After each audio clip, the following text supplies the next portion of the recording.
एक नई वीडियो के साथ आज मैं फिर हाजिर हूं, आपका होस्ट दोस्त विक्रांत जोशी। आपका स्वागत करता हूं मेरे वी मास्टर में, जिसमें हम लेके आते हैं वर्ल्ड अफेयर्स और डिफेंस की की टॉप खबरें। तो चलिए जान लेते हैं। अपनी सबसे पहली खबर की बात करेंगे तो डोकलाम प्लेटू की तरफ से निकलकर सामने आ रही है, जिसमें कि भारत हमेशा से ही ये चाहता है कि जो डोकलाम प्लेटू है वो भूटान का ही भाग रहे। ये भूटान का ही भाग है, हालांकि इसको डिमार्क नहीं किया गया है अभी तक, और चीन के साथ यहीं पे गतिरोध बना रहता है। भारत जो कि भूटान को हर वो संभव सुविधाएं दे रहा है, या जो असिस्टेंस है, मिलिट्री लेवल का असिस्टेंस है इस डोकलाम प्लेटू को बचाने के लिए, वो सारी चीजें दे रहा है। पर भूटान की तरफ से ऐसा लग रहा है कि वो ये चीन को देने के चक्कर में पड़ गए हैं। असल में उनके प्रधानमंत्री के द्वारा, उनके देश में नहीं बाहर बेल्जियम में एक पत्रिका को उन्होंने अपना इंटरव्यू दिया। अभी तक चीन का इसमें कोई भी पार्ट नहीं था और इसको चीन का भाग नहीं माना जाता था, हमेशा भूटान का भाग माना जाता था। चीन भले ही कहता था कि हाँ ये उनका भाग है, पर अभी तक इसको मैप में नहीं दिखाया जा रहा था। अब भूटान के प्रधानमंत्री के वक्तव्य से अब यहाँ पर 3 पार्टियां बन गई हैं। भूटान के प्रधानमंत्री के द्वारा ये कहा गया है कि चीन इसको कंप्लीट करने के लिए, इस जो वार्ता है इसको कंप्लीट करने के लिए काफी उत्सुक है। यहाँ पर भूटान भी बहुत उत्सुक है।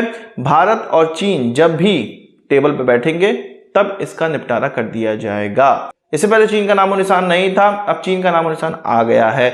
उनका यह भी कहना था, जब उनसे पूछा गया कि भाई भूटान में क्या उनके लैंड में चीन के द्वारा गांव बसाया जा रहा है, उनका ये कहना था कि भाई ये एरिया डिमार्क नहीं है, इसलिए कहा नहीं जा सकता कि वो भूटान के अंदर था कि चीन के अंदर था। ये एक बॉर्डर एरिया है, तो ऐसा नहीं कहा जा सकता कि भूटान के अंदर कोई विलेज चीन के द्वारा बसाया गया है। असल में भूटान और चीन के बीच में यह बात चल रही है कि डोकलाम प्लेटू तुम मुझे दे दो, चीन ये कह रहा है, और उसके एवज में कुछ स्केतकांग इलाके का जो पार्ट है वो तुम ले लो, या दूसरे इलाकों में भूटान ले ले और ये पार्ट उनको दे दे। चीन के लिए इसलिए महत्वपूर्ण है, डोकलाम प्लेटू पे वो पहुंच गया तो भारत की चिकन नेक पे डायरेक्ट अटैक कर सकता है या नजर में आ सकता है, जो कि भारत का नॉर्थ ईस्ट से जुड़ाव इसी चिकन नेक रूट के द्वारा ही होता है। भारत के लिए डोकलाम को भूटान का पार्ट बना रहना बहुत ज़्यादा स्ट्रेटेजिकली बहुत ज़्यादा इंपॉर्टेंट है।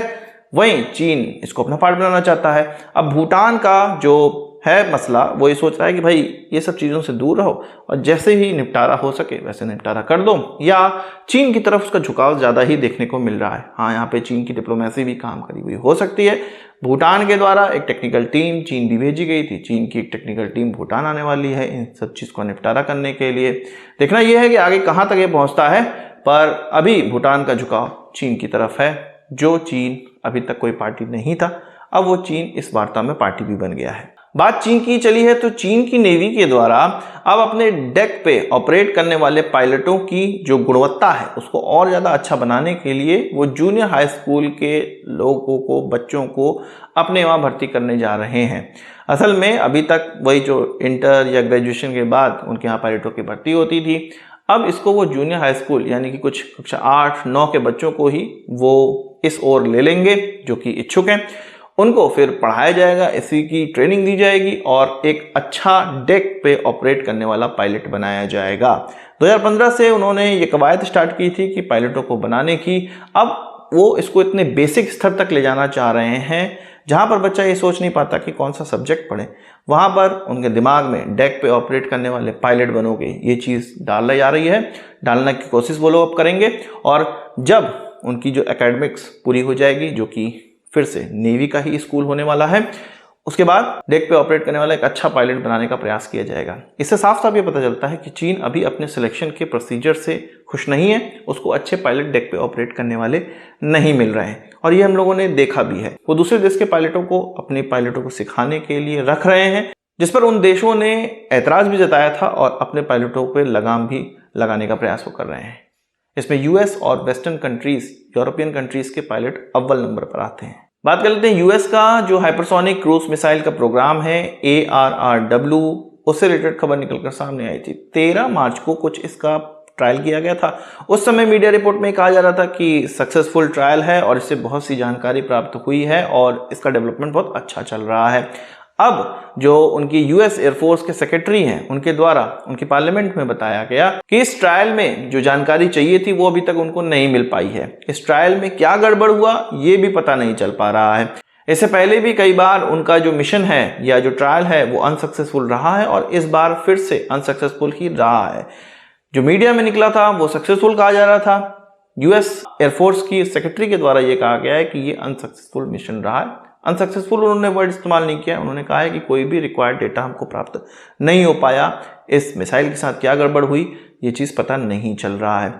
वहीं चीन और रशिया ऑलरेडी हाइपरसोनिक मिसाइल्स को डिप्लॉय कर चुके हैं, रशिया तो इस्तेमाल भी कर रहा है। बात यूएस की चली है तो यूएस की कांग्रेस वुमेन के द्वारा ये कहा गया है, ये अर्जेंटीना से बोला गया है और उन्होंने स्पेनिश में कहा कि अगर अर्जेंटीना चीन के साथ मिलकर JF-17 को बनाने की फैक्ट्री अपने आप बनाएगा तो ये एक इविल डील होगी, यानी कि वो एक राक्षस से डील कर रहे होंगे और ये जो है ये राक्षसी डील हो रही होगी। इसको वो नहीं होने देना चाहते हैं। वो ये चाहते हैं कि F-16 को ख़रीदा जाए या अन्य एयरक्राफ्ट को खरीद सकते हैं, पर चीनी एयरक्राफ्ट को ना बनाना है ना ख़रीदना है।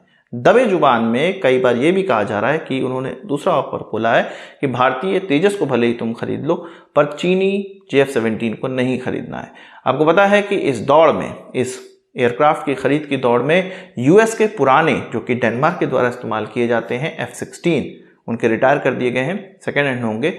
F-16 भी हैं तो अर्जेंटीना भी समझ नहीं पा रहा है किसको खरीदना है। पर वहीं वक्तव्य अर्जेंटीना के एम्बेसडर का भी आया था कि वो JF-17 को खरीदना चाहते हैं, उसकी फैक्ट्री डालना चाहते हैं।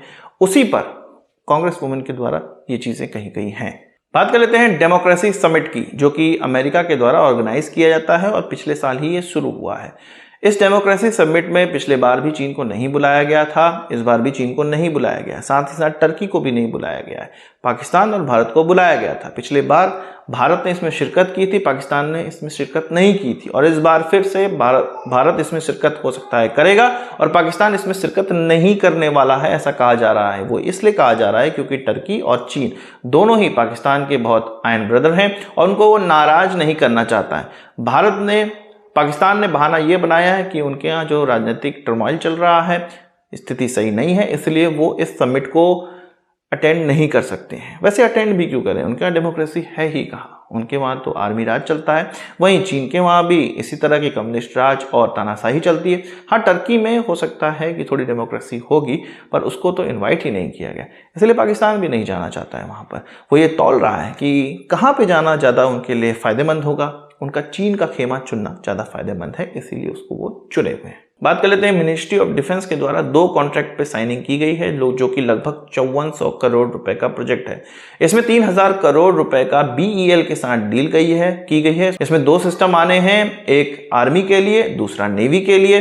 साथ ही साथ 2400 करोड़ रुपए की जो डील तय की गई है वो न्यू स्पेस इंडिया लिमिटेड के द्वारा साथ की गई है, जो कि इसरो की एक सब्सिडरी है और नई नवेली PSU है।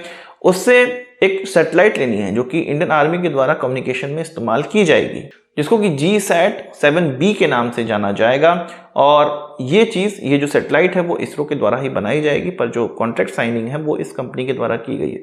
लॉन्च भी इसरो ही करेगी और आर्मी को इससे बेनिफिट ये होगा कि लाइन ऑफ साइट कम्युनिकेशन जो हम लोग इस्तेमाल करते हैं उससे एडवांस चीज़ें हमको मिलेगी और आर्मी के लिए डेडिकेटेड एक सैटेलाइट होगी। चाहे हम ड्रोन का इस्तेमाल करें या अपने एयरक्राफ्ट का इस्तेमाल करें या अपने ग्राउंड पे किसी व्यक्ति से कम्युनिकेट करना चाहें, ये सारी चीज़ें सैटेलाइट के माध्यम से आसानी से हो सकती हैं, ज़्यादा प्राइवेसी के साथ हो सकती है, इनको कोई हस्तक्षेप नहीं कर पाएगा। तो 2 तरह के कॉन्ट्रैक्ट साइनिंग की गई है। अभी हम लोगों ने देखा है मिनिस्ट्री ऑफ डिफेंस के द्वारा BEL के साथ कई कॉन्ट्रैक्ट साइन किए गए हैं लगातार। हो सकता है कि मार्च का टारगेट पूरा किया जा रहा है। BEL को भी बड़ा फायदा हो रहा है, मार्च में उनका टर्नओवर या कॉन्ट्रैक्ट साइनिंग या जो ऑर्डर बुक होती है वो बढ़ती चली जा रही है। आज की इस वीडियो के लिए बस इतना ही। आशा करता हूँ कि वीडियो पसंद आया होगा, आपको बड़ा जरूर देंगे। इस वीडियो से किसी सवाल सुझाव कमेंट बॉक्स में जरूर लीजिएगा और यदि आपने हमारा चैनल सब्सक्राइब नहीं किया उसे भी कर लीजिए, क्योंकि हम इस प्रकार की वीडियो लाते रहते हैं। नमस्कार, थैंक यू, जय हिंद।